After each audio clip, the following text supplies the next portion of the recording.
Before I make a motion here, I'd like to ask the attorney here, who delivered the letter here?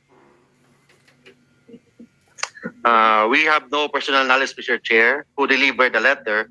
But before the hearing this morning, Mr. Chair, I met Celis and Miss Lorraine Badoy, Mr. Chair, and Eric told me that he's going to write a letter. That's what I know, Mr. Chair. Mr. Chair, do you think, Attorney Mark, that Celis is really apologetic and that he is sincere in his letter? Yes, Mr. Chair. Very apologetic, Mr. Chair. And very humble, Mr. Chair. So it means that he is remorseful of what he did. I believe so, Mr. Chair. Mr. Chair, upon hearing the letter and upon hearing the testimony of his lawyer, yes, No, Mr. please, Chair, Chairman. Mr. Chair, I think there are other people that would like to ask a question or have a manifestation. But before that, the chair would like to recognize for Ako Bicol, the Honorable Raul Bongalon, who's here. Welcome to the hearing. And of course, for the 3rd District of Quezon City, the Honorable Franz Umaren. And for the 1st District of Lanao del Sur, the Honorable Adjong, who's also here in today's hearing. And the Honorable Ernesto Janicio of Manila is also here. Welcome, sir. We now proceed. The Honorable Paduano, then the Honorable Dan Fernandez, then the Honorable Kimbo. Thank you, Mr. Chairman. Anyway, since Eric is not present and is being represented by Attorney Tolentino, Mr. Chairman, in relation to this motion for reconsideration of Celis, I just like to ask, kasi he's voting now, his client, na ito nga, yung undertaking niya, eh talagang gawin niya. But of course, I have to discuss pa yung 2 points na missing dun sa narinig ko sa letter niya. But, Attorney, diretsong pagkatanong, you posted just like what Eric is doing. And in fact, pati hunger strike and everything, they're telling the public that they will be, mag-hunger strike sila, di ba? And, Attorney, nag-visit ka sa kanila, di ba? During the first hearing, Mr. Chair. Tama, di ba? And also yesterday, Mr. Chair, but I was not able to enter the facility, Mr. Chair.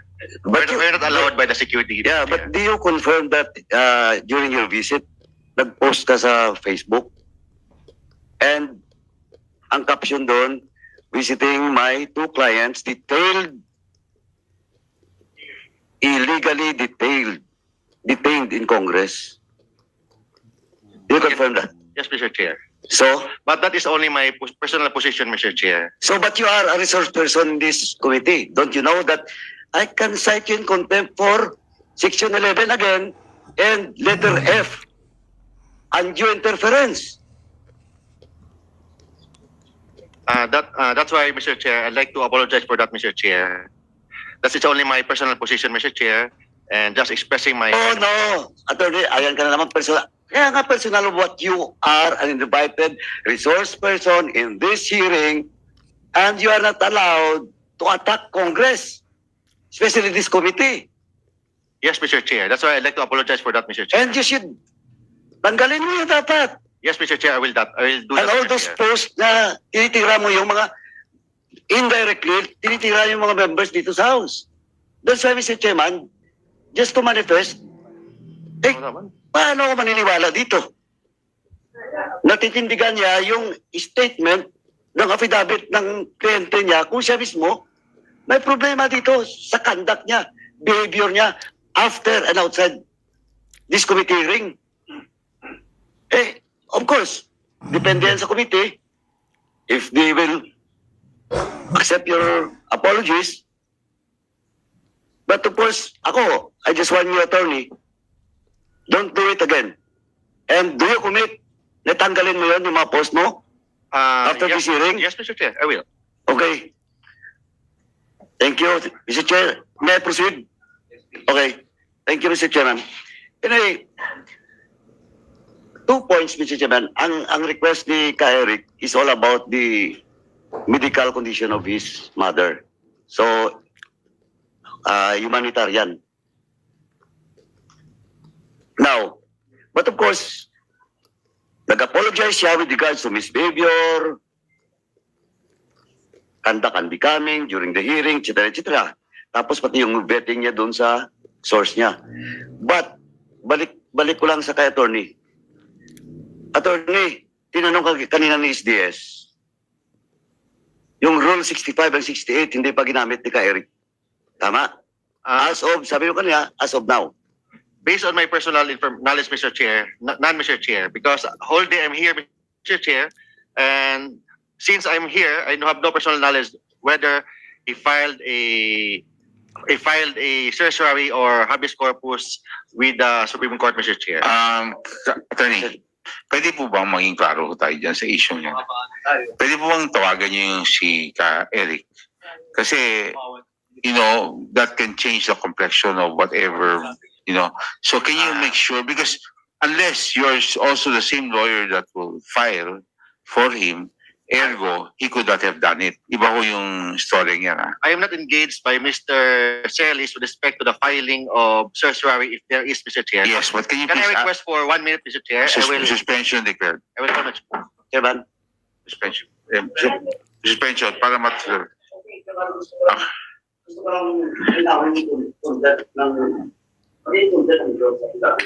Okay. Okay, so okay, we will resume the session. I think there's a follow-up question that would refer the reply of Eric. Session resumes. The Honorable Paduano. Thank you, Chairman.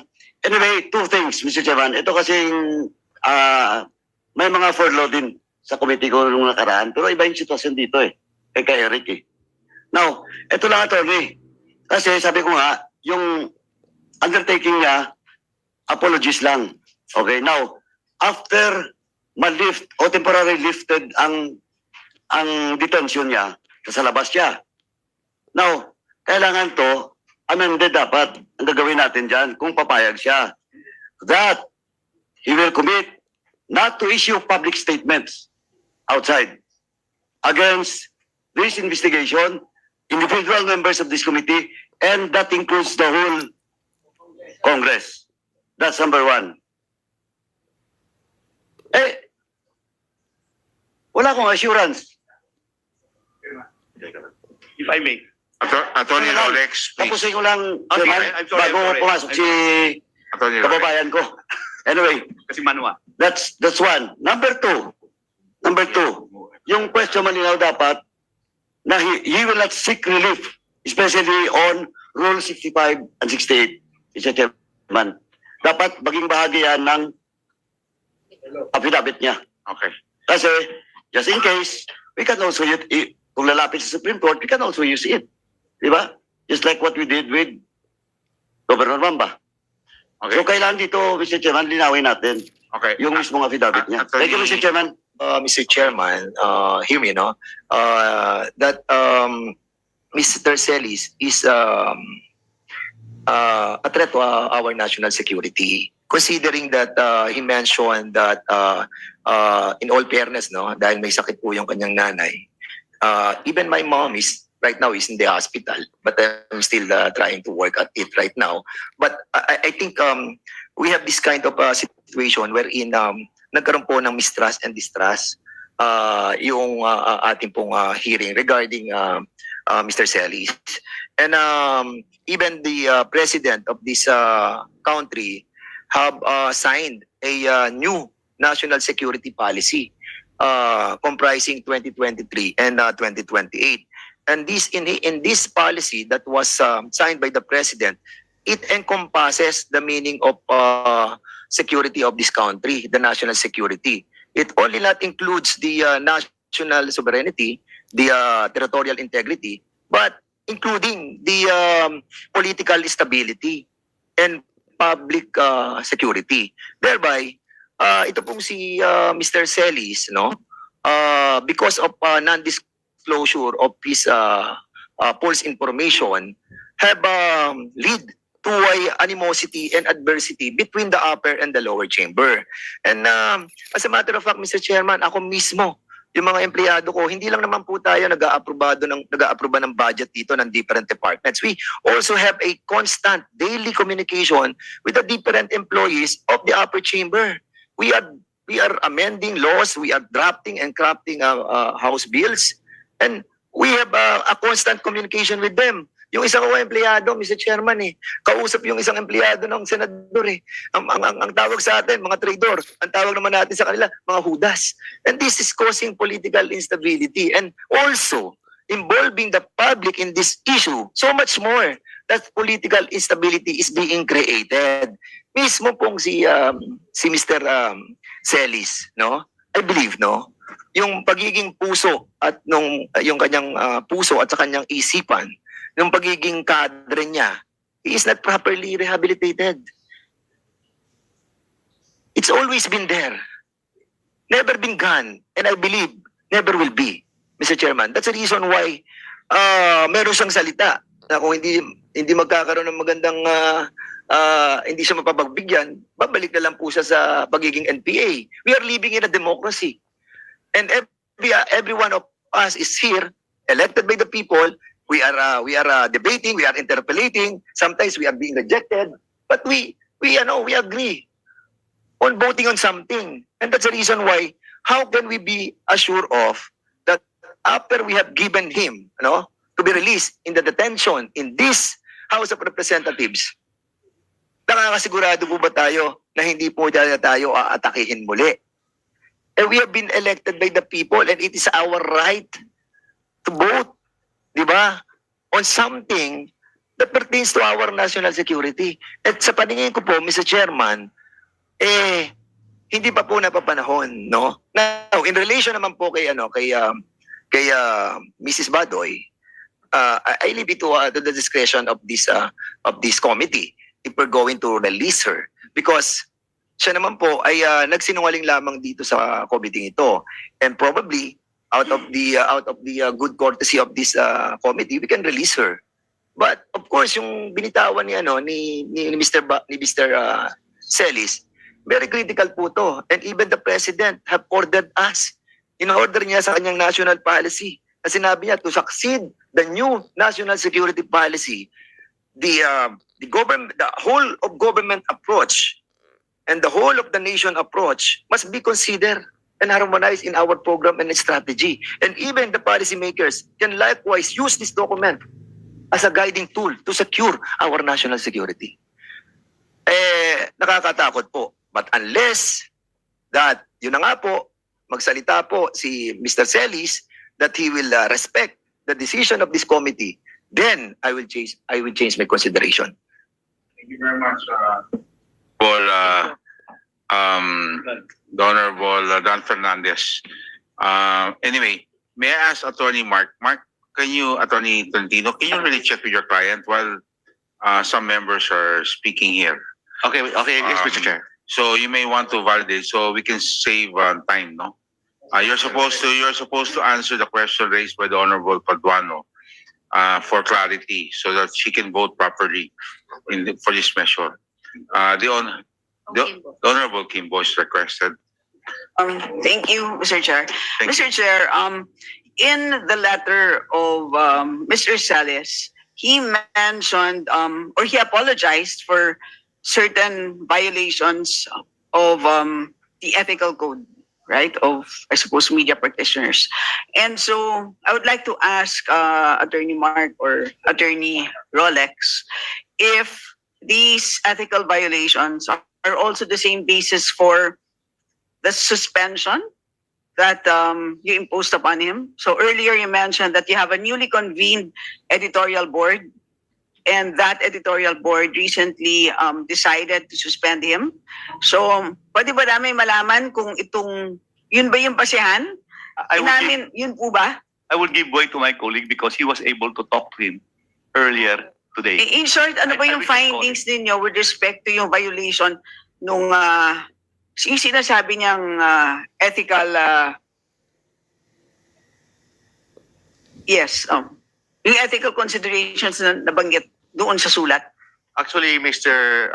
Chair, our basis for the suspension of Celis is because of his admission during our first hearing, Mr. Chair, that he made any statement in a question form that is not verified from an unverified source, Mr. Chair. In violation of our rules, Mr. Chair, with the SMNI. So it has not, kasi dito, binabasa ko, Mr. Chair, sa kanilang manual. So nakasulat dito, correspondents and reporters should not hide their source of a news story unless revealing it may threaten or cause harm to the source or lead to a halt in the flow of information to the correspondent. So clearly here, he hid the source, right? So maybe he's invoking na may magkakaroon ng harm. Siguro yon, di ba? And dito nakasulat, in such cases, the source should be revealed to the highest editorial authority who should decide whether or not to broadcast the story and take responsibility for airing it. So it's very clear in your own manual kung ano ang step-by-step na dapat gawin ni Mr. Celis. Kaya nagtataka ako kung bakit tayo nagkakaroon ng ganitong klaseng confusion kung paano dapat mag-behave si Mr. Celis in this situation. Kasi it's very clear in this manual. That's why ko tinatanong kayo.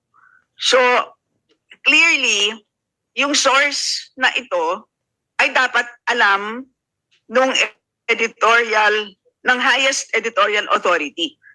Dapat, Mr. Chair, but O yan, so yun ang tanong ko. So, alam nyo ba? hindi, Mr. Chair.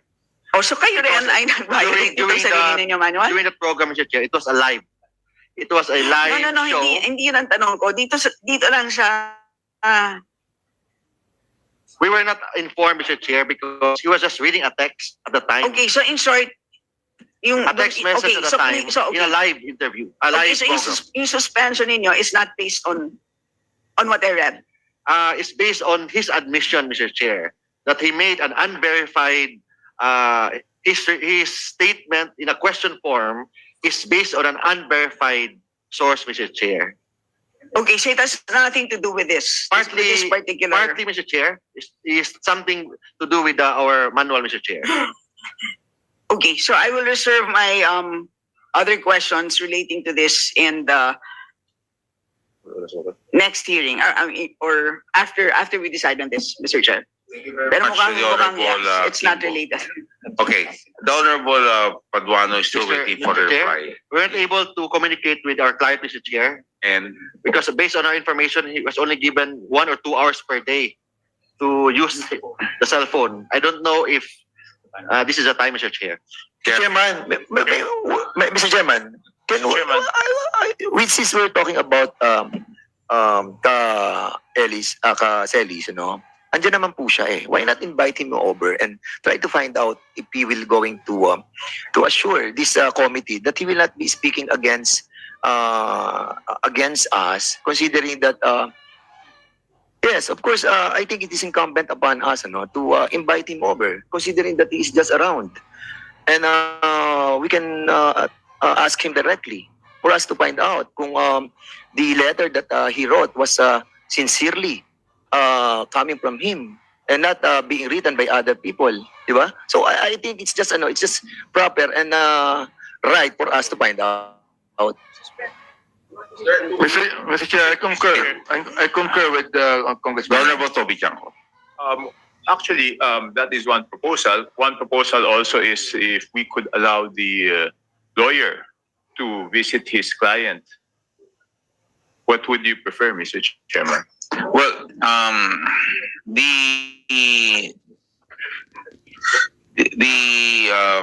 Mr. Chairman, 1 minute suspension, please. okay, no, right, I'm sorry. Why Before not we go to the suspension, it has been the policy of the committee that since they are detained, that was a motion of the previous hearing, we would not have allowed them to speak before this committee because they were detained. As a matter of fact, Honorable Suarez wanted to interpret him further, but we had to rule otherwise.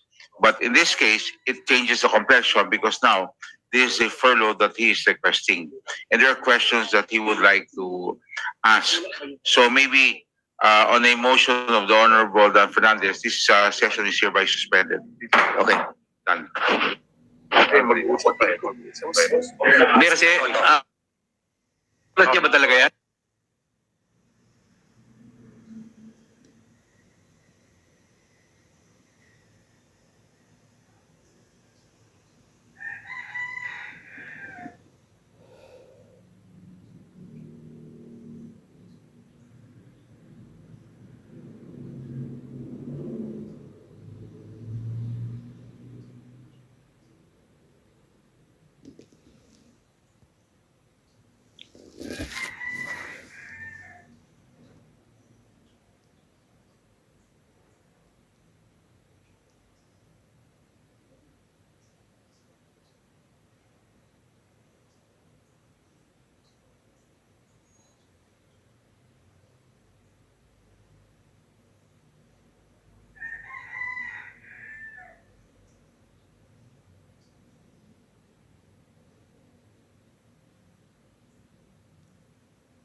accompany him and bring him to the hearing, read the letter that he prepared, authenticate that that is his signature, and that is it.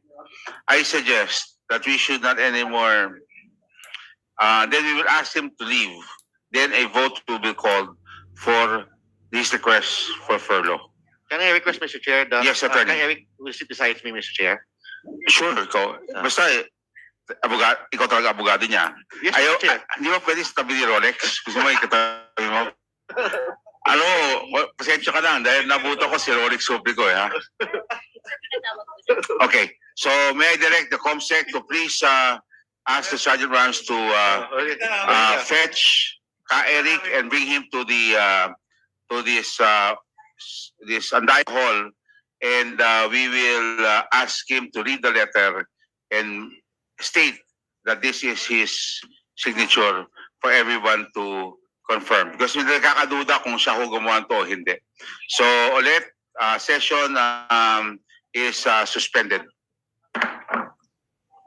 In consideration on this matter. Mr. Chair, The Honorable Abante. actually, I was about to make a motion for furlough, but because of this development that even Congressman Suarez has said and Congressman Pimentel, I would agree with them, Mr. Chair, unless otherwise, Mr. Celis would be able to convince those that filed to withdraw immediately.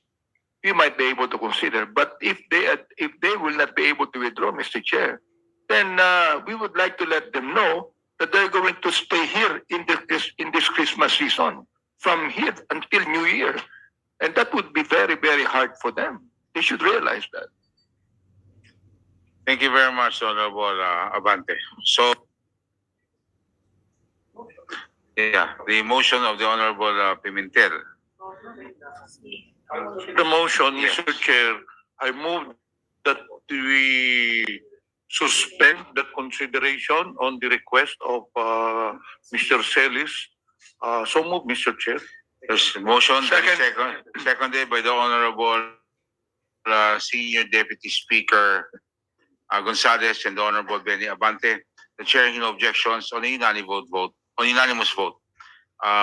are going to suspend decision of the request of Eric until we're able to clear it with them personally as to this case that they have filed before the Supreme Court and the contents of the case. I'd like to thank the Honorable Abante, who was earlier ready to move to approve or to allow Eric, but I agree that I think we will have to make clear the position that they have taken legally before we can move on with our decision as a committee. Mr. So, Chair, further, Yes. upon hearing what Congressman Suarez has said, I think that his letter and the actuations of the loved ones that filed in Supreme Court is highly hypocritical. And we want to ferret the truth here, and we do not want anybody here that would make a big fool out of us, Mr. Chair. Thank you very much, Honorable Abante. That is very clear. So that being the case, the decision whether to grant the request of the Honorable Eric for a furlough is hereby suspended until further clarification. And I would like to ask all members to, at any given time, a special session or a regular session regular meeting can be called, or a special session if this happens after Wednesday. Thank you very much. So therefore, the motion is approved.